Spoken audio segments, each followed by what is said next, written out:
Muy bienvenidos a este día número 59, día domingo, 28 de febrero del 2021. Estamos finalizando el segundo mes de este año en nuestro propósito de Lee conmigo la Biblia. Mi nombre es Andrea y nuevamente te reitero mi agradecimiento y este placer que siento cada día que nos encontramos para leer juntos la palabra de Dios.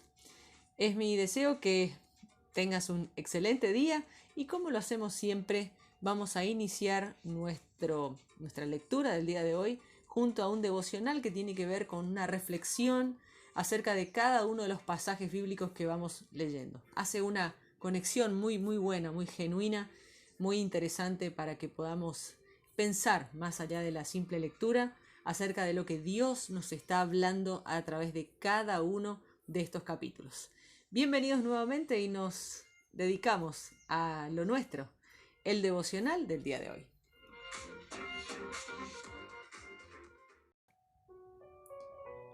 Y nuestro devocional del día de hoy tiene que ver con este tema, rico en misericordia.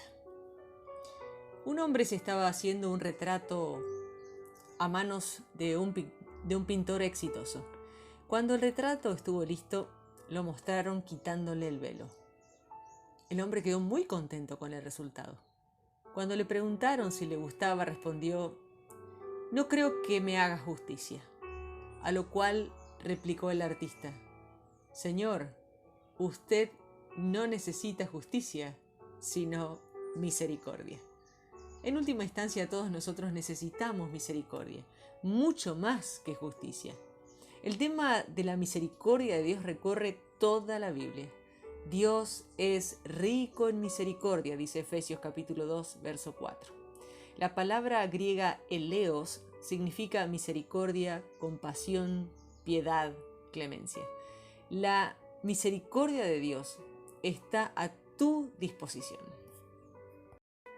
En el Salmo 27, del verso 7 al 14, leemos: en las dificultades. Da igual las dificultades a las que te estés enfrentando en tu vida. Aférrate a las promesas de Dios. Espera ver la bondad de Dios, no solo en el cielo cuando mueras, sino en los menesterosos y ordinarios días de tu vida aquí en la tierra. En la tierra de los vivos, dice el verso 13 de este salmo. David clama a Dios diciendo: compadécete de mí. Ser acusado injustamente es una experiencia horrible. David se enfrenta a enemigos que son falsos testigos.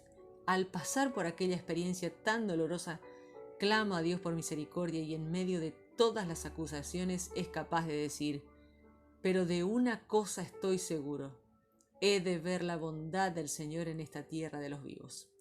La razón por la que David tiene esta confianza es porque reconoce que Dios es su Salvador y un Padre perfecto.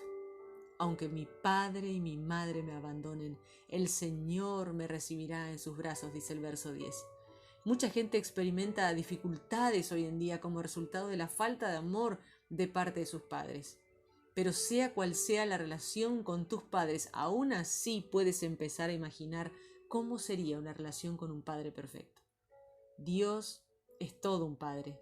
Su fidelidad es incuestionable. Su generosidad perfecta, su afecto es delicado y amoroso. Su presencia es permanente y te acepta incondicionalmente. Su comunicación te edifica y es para tu mejor interés. Su autoridad es verdadera y justa.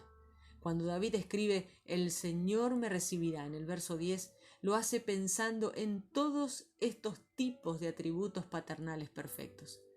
Dios no te va a fallar, especialmente cuando atravieses dificultades. Algunos padres terrenales solo proveen amor y protección cuando sienten que sus hijos lo merecen. No es así con Dios. La sorprendente verdad es que Dios, nuestro Padre, es misericordioso y nos da amor y protección incluso cuando no lo merecemos. En Marcos capítulo 10 leemos acerca de los niños. En una sociedad que no miraba con mucha estima a los niños pequeños, Jesús tuvo compasión de ellos. Dijo: el reino de Dios es de quienes son como ellos. Los abrazó y los bendecía poniendo las manos sobre ellos. Como comunidad eclesial tenemos que asegurarnos de dar a los niños el mismo amor, protección y prioridad que Jesús les dio en cuanto a tiempo, energía y recursos. De hecho, Jesús nos dice que seamos quienes seamos y tengamos la edad que tengamos, todos necesitamos aprender de los niños a la hora de ser parte del reino de Dios. Les aseguro que el que no reciba el reino de Dios como un niño, de ninguna manera entrará en él. Jesús no está sugiriendo que nos comportemos como niños en todos los aspectos de nuestra vida. No debemos ceder a nuestros caprichos infantiles y dejar de asumir las responsabilidades de nuestras acciones. Pero como los niños, tenemos que estar abiertos y receptivos, siendo honestos acerca de nuestros sentimientos, reconociendo lo frágil y vulnerables que somos y lo mucho que necesitamos de los demás. Como los niños, hemos de ser prontos en perdonar y avanzar en confianza. Cuando reciben regalos, los niños suelen responder apasionadamente con agradecimiento y emoción. En lo que respecta al reino de Dios, tenemos que ser exactamente igual, dependientes del regalo que Jesús nos hace y preparados para aceptarlo como un don que no merecemos, pero que Jesús en su misericordia nos da. Señor, ayúdame a aprender de los niños para ser como ellos en lo bueno y darles la misma prioridad que tú les das. También aprendemos sobre los pobres. Jesús invita al joven rico a dar a los pobres. A buen seguro que aquello no era simplemente por su bien, sino porque los pobres eran otra de las prioridades en la vida y ministerio de Jesús. Señor, ayúdame a tener el mismo amor y compasión hacia los pobres que tú tienes. Los ricos. La compasión de Jesús alcanzó no solo a los pobres, sino también a los ricos. Jesús miró a aquel joven rico y le amó. Es tremendamente difícil que un rico entre en el reino de Dios. La gente rica e incluso las naciones ricas son en ocasiones las que más se resisten al Evangelio. La riqueza puede llevar a la arrogancia y a un tipo de autodependencia inadecuados. Aún así, Jesús dice que para Dios todo es posible. Señor, gracias porque eres tan misericordioso, no solo con los pobres, sino también con los ricos. También aprendemos sobre los perseguidos. Jesús advierte de que todos sus seguidores serán perseguidos. Para algunos de nosotros las persecuciones son pequeñas y triviales. Puede que la gente se ría de ti, te ridiculice, se te oponga, pero para millones de cristianos en todo el mundo las persecuciones son más que reales y se dan físicamente. Esta es una parte del costo de seguir a Jesús, la persecución. Siempre hay un costo por seguir a Jesús. Puede que perdamos amigos o que Jesús nos llame a dejar una situación o una relación, pero el costo viene envuelto en bendición. Ya en esta vida se recibe 100 veces más, como lo dice el verso 29 y 30. En la vida venidera recibirá la vida eterna. Dios será misericordioso con los perseguidos. Levítico capítulo 4 y 5 nos habla sobre los culpables. Todos somos culpables de pecado. Eso lo dice Santiago capítulo 2 verso 10. La palabra culpa aparece una y otra vez en este pasaje. Hay una pena que el pecado lleva aparejada. El apóstol Pablo nos cuenta que la pena del pecado es la muerte. Los elaborados sacrificios que se describen en este pasaje están preparando al pueblo para el único sacrificio perfecto de Jesús que murió por ti y por mí, los culpables, para que pudiéramos recibir la misericordia de Dios. Jesús expió tus pecados. El perdón no se da sin la expiación del pecado. Una definición de expiación es la acción de compensar un mal o un daño que hace que dos partes queden en paz. En última instancia, Jesús puede hacer la perfecta expiación de nuestros pecados. Jesús murió como sacrificio de expiación. Lo podemos leer en el complicado sistema sacrificial de ofrendas por el pecado del capítulo 4 y capítulo 5 de Levíticos.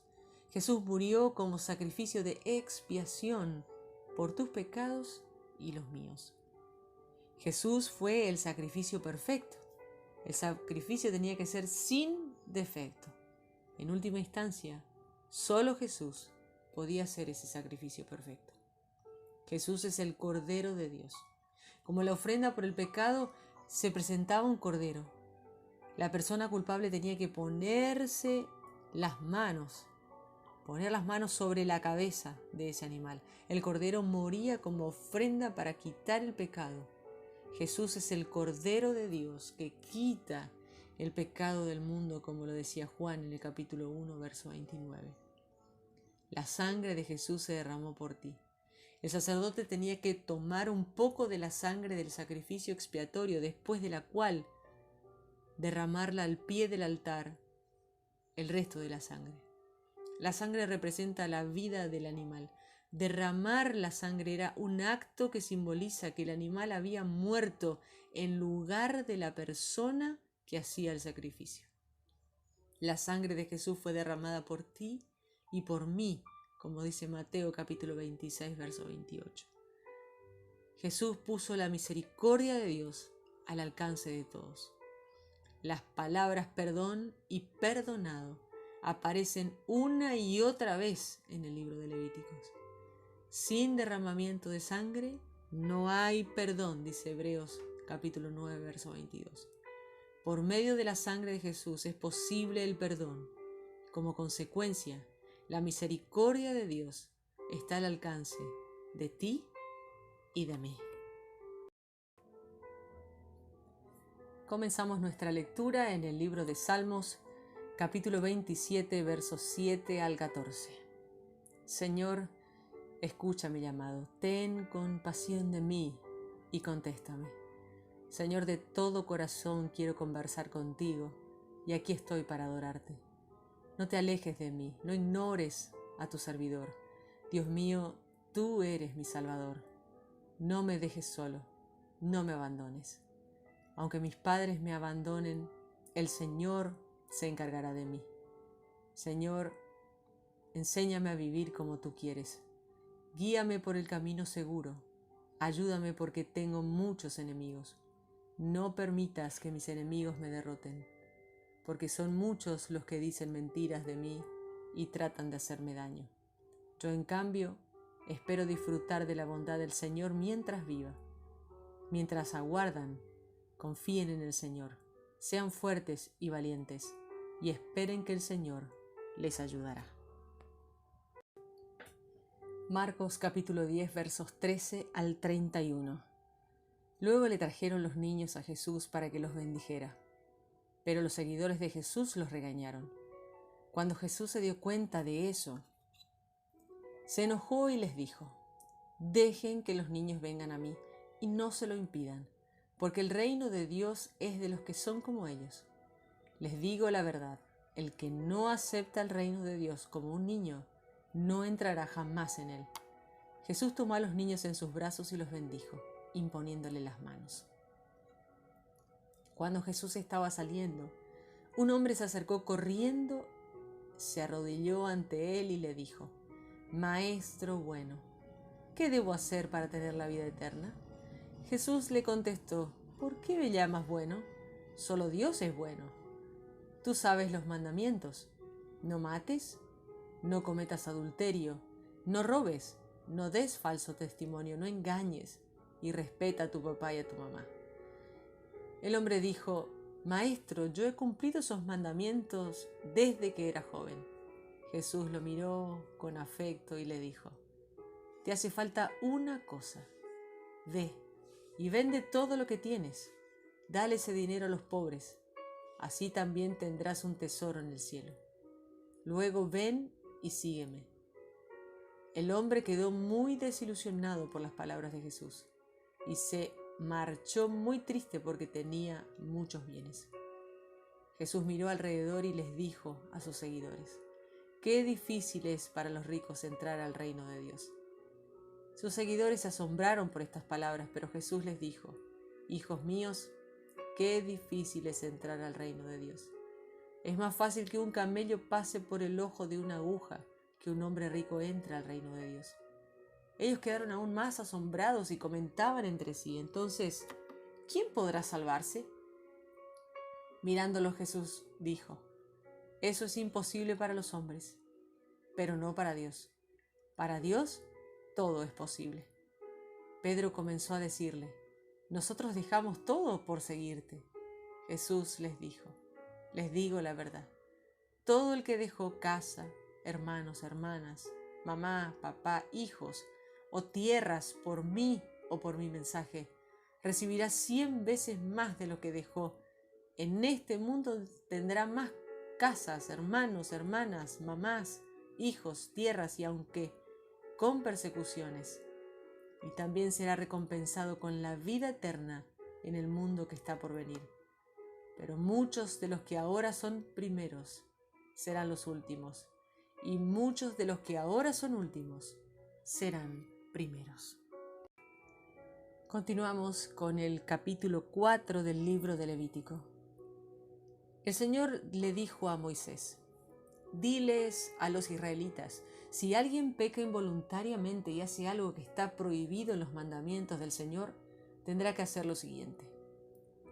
Si el sacerdote ungido comete pecado, haciendo caer la culpa sobre el pueblo, tiene que presentar al Señor un ternero que no tenga ningún defecto como sacrificio por el pecado cometido. Lo traerá ante el Señor frente a la carpa del encuentro. Tendrá que poner su mano sobre la cabeza del ternero y lo degollará delante del Señor.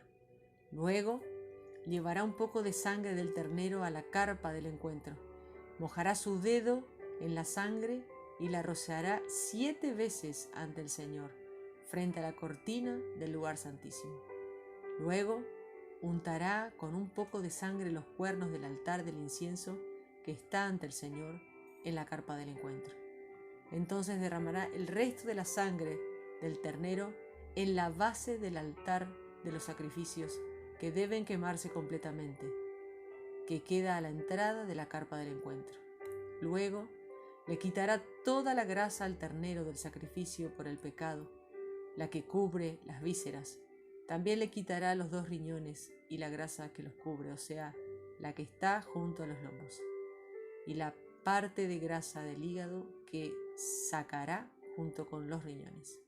El sacerdote ofrecerá estas partes en la misma forma como se ofrecen las del ternero de la ofrenda para festejar, y luego quemará todo en el altar de los sacrificios que deben quemarse completamente.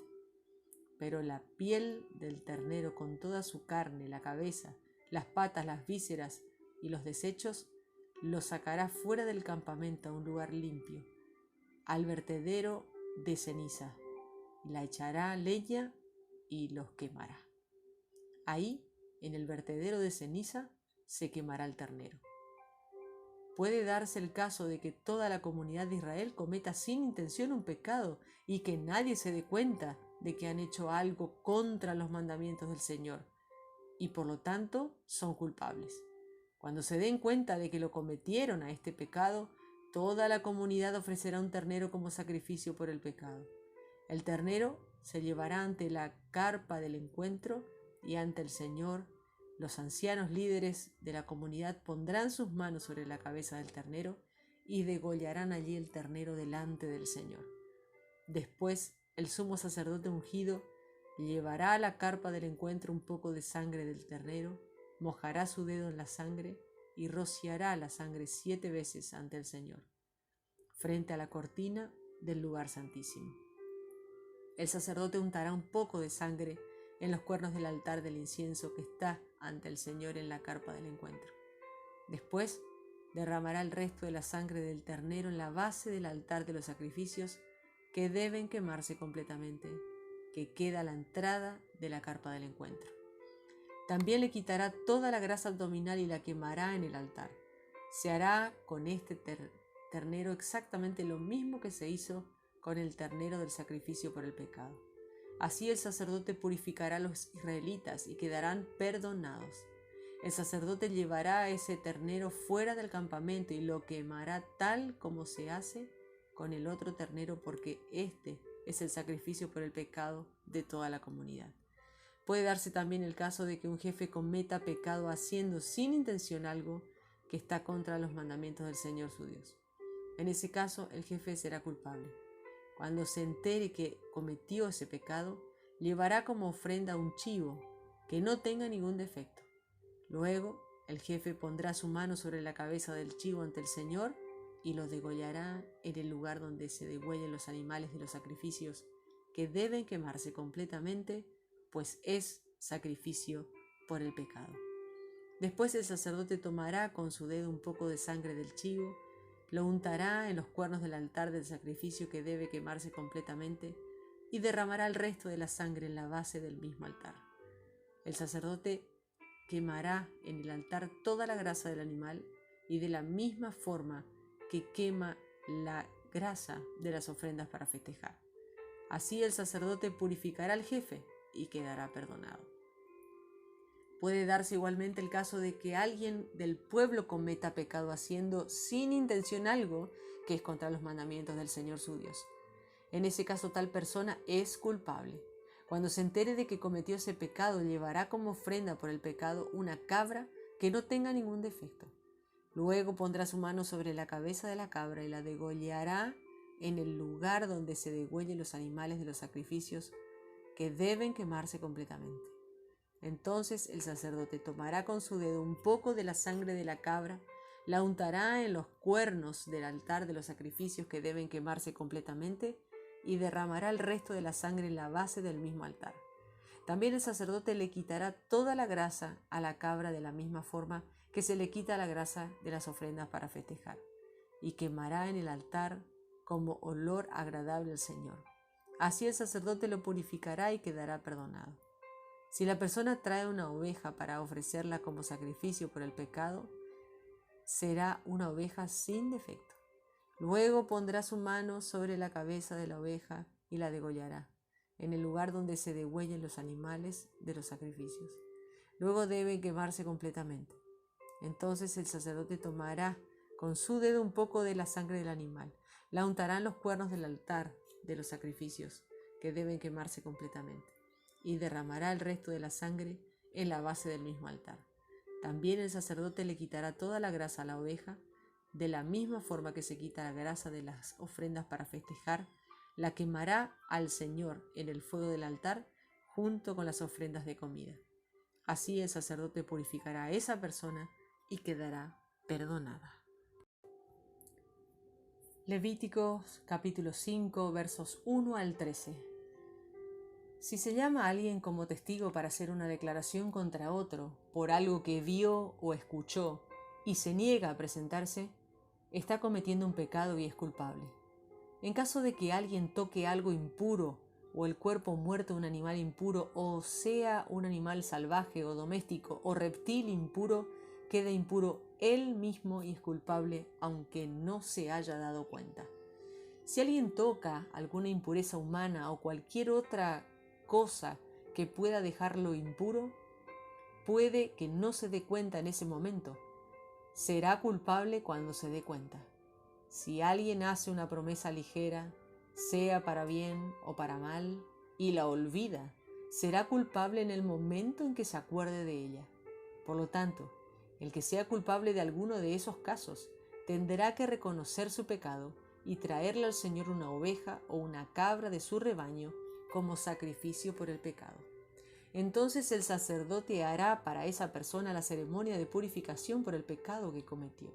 Si alguien no le alcanza para comprar un cordero, entonces le llevará al Señor 2 tórtolas o 2 pichones de paloma por el pecado que cometió. Uno será como sacrificio por el pecado y el otro como sacrificio que debe quemarse completamente. Los llevará al sacerdote y él ofrecerá primero el del sacrificio por el pecado. El sacerdote le romperá el cuello al ave, pero no lo separará completamente del cuerpo. Luego rociará la sangre del sacrificio por el pecado a un costado del altar y exprimirá el resto de la sangre en la base del altar. Este es un sacrificio por el pecado. Después, el sacerdote presentará la segunda ave, siguiendo lo establecido por los sacrificios que deben quemarse completamente. De esta manera, el sacerdote purificará a esa persona y quedará perdonada. Si alguno no tiene para comprar 2 tórtolas o 2 pichones de paloma, entonces traerá 2 kilos de harina fina como sacrificio por su pecado. No le echará ni aceite a la harina ni incienso, porque es un sacrificio por el pecado. Le dará la harina al sacerdote, quien tomará un puño como representación de toda la ofrenda y la quemará en el altar junto con las ofrendas de la comida para el Señor. Es un sacrificio por el pecado. De esta manera el sacerdote purificará a esa persona del pecado que haya cometido en alguno de esos casos, y la persona quedará perdonada. El resto de la harina será para el sacerdote, como en el caso de las ofrendas de grano. Y así hemos finalizado nuestro día de lectura del día de hoy, domingo 28 de febrero, último día del mes. Impresionantemente rápido hemos avanzado y lo haremos como siempre. Lo hemos hecho junto a una oración. Oye, Señor, mi voz cuando a ti clamo, compadécete de mí y respóndeme. El corazón me dice, busca su rostro, y yo, Señor, te busco. Guíame, Señor, por tu camino. Señor, gracias por el ánimo. Es el ejemplo y la inspiración de aquellos que sufren duras cargas y dificultades por ti. Dame la valentía para seguirte sin importar el costo. Señor, muchas gracias, porque ya no tengo que pasar por aquellos elaborados procesos para obtener misericordia y perdón. Gracias porque el perdón total está disponible para mí por medio de Jesús. Gracias por tu gran amor por mí. Tú eres rico en misericordia. Amén.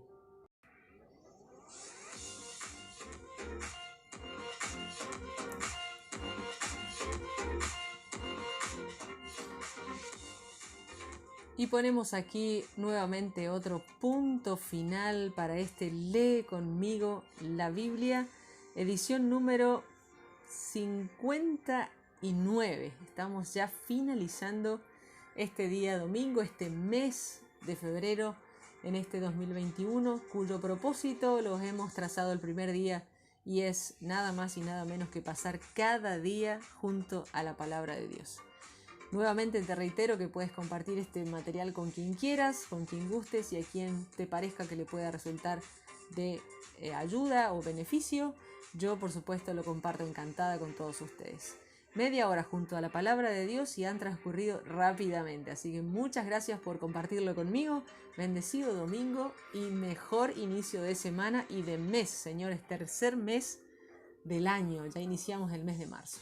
Muchas bendiciones para todos y nos encontramos nuevamente mañana, si Dios así lo permite, en otra edición más de Lee conmigo la Biblia.